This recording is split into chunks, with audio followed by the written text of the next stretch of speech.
Welcome back, fight fans. It's your boy Ak. And I'm Barak, the boxing bully. And this is the DAZN Boxing Show, and we will be talking, that's right, Usyk Dubois, was the shot low? Right here on the opening bell. All right, Barak, look, we're going to bring in friend to the room in a couple of minutes, referee Jack Reiss, to really break this down in detail from somebody that actually has experience inside that ring. Refereeing fights. Now, in my opinion, as a fight fan and as a aficionado or analyst, I analyze that blow to be low, right? I'm going to be straightforward with it, straight away with it, like the Brits say. I don't think the shot was low and not even close. I thought Usyk got the wind knocked out of him, and it was a bad call that night. What's your take? I think it was close. And I think a referee, is kind of hard for him to just see things on the spot. But upon us being able to look at the replay, I see that Usyk's shorts was above his navel, above his belly button. So when people find out what the belt line really is, that's not low. That's a good shot. It's on the top part of the cup, which is all padding. So I felt like it wasn't low, you know. And I felt like Usyk was like, it's up to you to know what the ref is saying. So if the ref is saying it's a low blow, by all means. If that shot hurts you, take whatever you need. What I did not like is that Louis Pavone was telling Usyk, stay. No, hold on. Just wait a minute. After 3 minutes, Usyk was like, I'm ready. And he was like, no, take some more time. You got another minute. Yeah, I didn't like that part. I don't know what that was about. And also, I think Usyk, lastly, in the post-fight press conference and some interviews, he was so frustrated. I think that was more pride and anger wanting to get back out there because he got hit with a legal shot and his pride was hurt. So he said, I'm ready to fight in the street. I'm ready to fight wherever right now. And I think that was pride talking than anything. But you don't care about our opinion, right? You want to talk to one of the top referees in the sport to find out what his take on it is. So let's go to Jack Reiss. What's up, Jack? Hey guys, thank you very much for having me on. Really appreciate you guys very much. Thank you. Hey, Jack, you know when we have you on, it's because there's some spicy talk going around the sport, and we need your validation. We need your opinion. We want to talk, and I'm going to jump right into it. First off, the fight between Oleksandr Usyk and Mr. Dubois, as they say, it wasn't an entertaining fight, when you look at in the grand scheme of things, right? The actual part of the fight that was most talked about and went viral was the supposed low blow. So me as a fight fan, looking at the fight, watching the replay over and over again, I thought that the blow was a legal blow. Because of his reaction, because of my experience getting hit low with a cup on. I had 75 amateur fights. I sparred hundreds and hundreds of times. I've been hit low with a cup on so many times. And 95% of fighters, their reaction to a low blow, it's not reality. At least in my case, it hasn't been. So his reaction just didn't seem genuine to me. I don't want to make the question difficult, but what did you see? Just explain what you saw that day. With all due respect, I'm not here to comment on what happened in the fight, the body language of the fighter, and I think that's what you're addressing, or anything. No, not that. No, I'm talking about as far as the punch and what's legal. Because basically the problem is people are arguing about low blow or not. Right, so exactly. We need you to explain what is a low blow and what is not a low blow. And that's what I'm here to do. I cannot, legally, I shouldn't comment on the actions of the referee or what I felt. I'm not supposed to, and I apologize, but I'm not. No, it's all good. I don't want you to have to do that. Well, like Barak. I just want to make it really simple, and this is a great opportunity that you guys are taking to educate the fans about really what is and what isn't a low blow. And I want to try to clarify, illuminate any questions about it moving forward. And this is what I feel it is, but I also teach for the ABC. So this is what the AB is putting forth. And all of this got convoluted over the years by different terms that are in. People use belt line, people use hip line, people use waistline, people use top of the trunks. Let's just throw all of that. Oh, people use belly button. Let's throw all of that out, and it's very simple. When guys were kids, we used to all play Simon Says. Simon Says, put your hands on your hips. You guys, put your hands on your hips right now. Right. You're feeling the top of two bony structures, right? Yeah. And if you took your hands and you took these two fingers and you slid them across till the two fingers meet, right. That line you just drew, that line you just drew is the hip line. Now, Gotcha. Where is that hip line in relation to your belly button? Is the belly button below it or above it? The belly button is above it. It's about an inch, maybe. Okay, maybe a little more everyone's belly button is different. There's people with belly buttons a lot higher and stuff. Right. You can't use the belly button. And in the old day, when Willis Reed and Walt Bellamy were playing for the Knicks, everybody wore short trunks that had a 1-inch waistband, boxers and basketball players, and that waistband sat right on the hip line. And that hip line signifies where people like us, unless you're Urkel, the guy Urkel, it signifies where we wear our belt on that hip line. Right. So that is the low blow point, the hip line. The belly button has nothing to do with it. So what a low blow is, anytime a majority of the glove is below that hip line. So on the hip line is legal, and it doesn't start getting illegal till the majority of the glove starts getting below it. So here's that hip line. I just wanted to show you a picture, and you can see this gentleman's belly button is about 1.5 inches to 2 inches above it. And if the trunks are high, this is why in the beginning of a fight, when the guys wear those 4-inch band trunks, we say this is the hip line, and we identify it for everybody. This is the line, when don't get below this.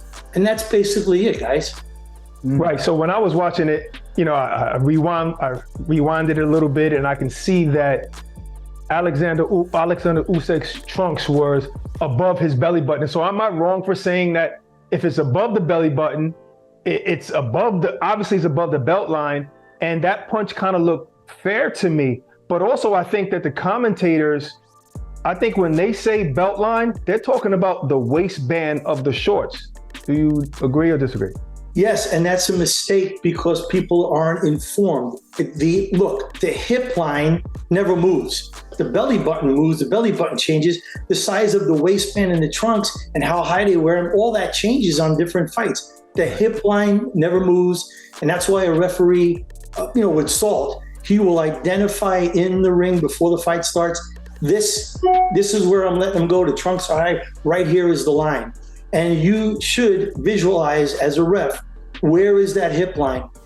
And that's what it is. Now, this goes back to something that Barak and I have discussed on the show many times, and it's instant replay. You as a referee, in that scenario, in that fight, would you be okay with rules in place that would allow you to go in between a round or while the fighter's on the floor taking his 5 minutes to replay that? Because in real time, I can give a referee the benefit of the doubt where he didn't see the shot. He didn't see it clearly. These are shots that are coming at a high speed. So I can see where you would miss it. But for the referee to make that decision right away on the spot, it can happen. But wouldn't it be better for you to be able to go back and watch a video to maybe overturn it, even if you made the mistake, and say, you know what, that's a legal shot? I know it would make things messy because we wouldn't know how the fighter would react and whether would he be counted out, or would you just count that as a knockdown? But would you prefer that or what we saw on Saturday? I absolutely 100,000% support instant replay.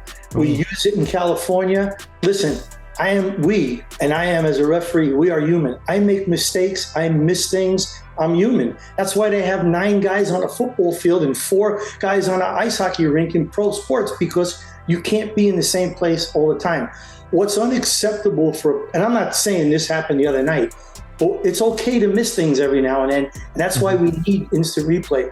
What's unacceptable is when a referee has it in his vision, he sees it, and he doesn't know what he's looking at, and he misinterprets it. So that's unacceptable. But listen, it's dynamic, it's changing, it's moving. Sometimes I'm blocked because the fighter moved and I'm behind him, or sometimes I'm moving. And yeah, but Jack, really quick, if that was a scenario, I just want your opinion. How would, yes, I would go to replay. No, but yes, how would it be handled? Like, for example, the reason I'm asking is because if it was a legal shot, he would have been counted out, right? The fight would have been over. Dubois would have been a new unified champion. But if you go to the replay and overturn it and say, okay, that was a legal shot, it wasn't low, then what do we do in that scenario? If you're saying after the replay you felt it was illegal. Yeah. If the rule was in place, right, and the ref was allowed to go back to watch the video, and then he realizes it was a mistake. Hey, guess what? To the officials, this is considered a knockdown. It was a legal shot. Then what would transpire then in that scenario? Well, there's a few things that could have happened. If the referee felt it was legal instead of illegal, like last night, and he would have started counting, Usyk would have been forced to get up or just stay on his back. That would have really helped the situation. But this way, when he didn't get up, it would be a TKO if 10 seconds went past, or it would be something that would have to go under review. But for sure, if it was dealt, let me just say something about the punch. It was dynamic, it was moving, and it was close enough to being on the line where it's a referee's discretion. And if he's calling it a fair blow, it's going to stand. Mm-hmm. It's referee's discretion type call. Now, if it was the other way and they called it a fair shot and then they saw it as illegal, no problem. They wipe out the knockdown and they go back to, he gets up to 5 minutes rest and they continue to fight. Right. I thought that happened in like a Mahoney fight, one of the Mahoney twins, but it's just like in football, like you'll literally score a touchdown in front of 60,000 people and then they'll overturn it. It's not a big deal. We want right rather than emotions, catering to people's emotions.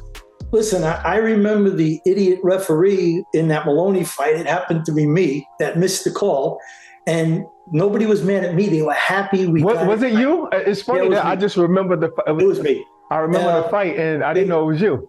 They came together real quick, and both of them threw punches. And Franco immediately went down, and the commentators and myself all thought he made contact and he got knocked. The kid got up saying, no, I slipped. And I told the replay guy, Gary Ritter, go to replay. By the time the round was over, I walked over, he said, no knockdown. And then they showed it, totally missed. There was no knockdown, and everyone was happy we got it right. Yes, absolutely. That's how we know that replay actually works. It works. It really works. Well, what is keeping the state athletic commissions in those different states where boxing, is a heavy sport to implement that? Everywhere. It's a financial thing right now, and also they're looking for guidance. And but give me some context. Financial in what way? Like, it's expensive to have a replay? Well, no, I'm going to tell you. So first of all, there's a lot of guidance that's being looked for from a lot of these smaller commissions. And the ABC is in the process of putting it in writing that we recommend you guys all have instant replay. And most of the people follow the ABC, so they'll just start implementing it. But until then, whose responsibility is it to have a dedicated monitor and buy the cameras and put the cameras up and have the person there? Who's going to be watching it? Who's going to be making the decision? Is it another body for the promoter to pay? So that's the controversy now. ESPN is the best. Let me tell you, when I've been the replay officer and they get that feed to you before you even pick up the phone and ask for it, and it works and it gets everything correct. I wish everybody would do it. Yeah, but when I'm talking about Vegas, New York. These are big athletic commissions. Also, I'm talking these big fights, whether it's on DAZN, ESPN, Showtime. These guys can afford a replay guy in the truck. Like, come on. It's the promoter's responsibility, and it's slowly moving through legislature, and I see it growing. Every fight is streamed just about these days, and it wouldn't be that, in my opinion, but I don't run the show, it wouldn't be that expensive just to add a monitor and one guy and get it done. And it's moving that way. It really is. It's moving that way. Hopefully. So you've been saying ABC. Can you just tell our viewers what ABC is? I apologize. The Association of Boxing Commissions. They are the entity that oversees all world championship fights and regulates and advises on a lot of what boxing consists of. they came up with the unified rules, which we use on all championship fights. And they have a wonderful referees guideline to tell people not the rules and regulations, but the practical application of those rules.